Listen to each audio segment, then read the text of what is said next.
get closer to me, but you need a remedy for all of the drama between you and you. You wanna get closer to me, but you need a remedy for all of the drama between you and you. But you're also often included as an instrumentalist by other jazz musicians, people like Ben Wendel, Kneebody, and others.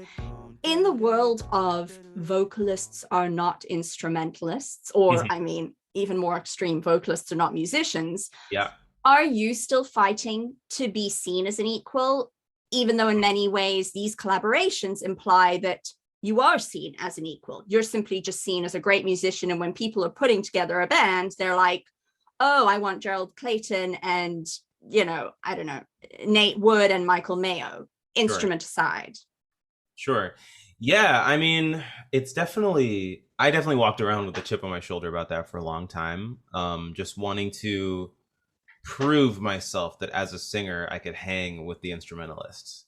And I think, you know, when I was younger, I'd say like high school age, that mentality like helped me to practice more.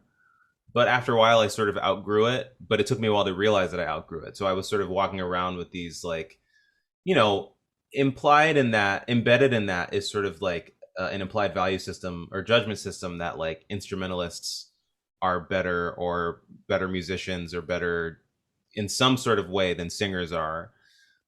And that's just simply not true, right? Like I talk to students about, in fact, I was just in Siena, Italy for the past week, teaching at the Siena Jazz Workshop out there. And one of the things I talked with my students a lot about is like singers and instrumentalists, we're all trying to get to the same like goal. We all are trying to get to the same stuff, but we're kind of like yin and yang, right? So for me as a singer, I don't have buttons. So if I've never heard a particular chord before, most likely I'm not just going to be able to improvise over it right away if somebody like hands me and tells me what the notes are, because I don't necessarily know what the notes are offhand, right?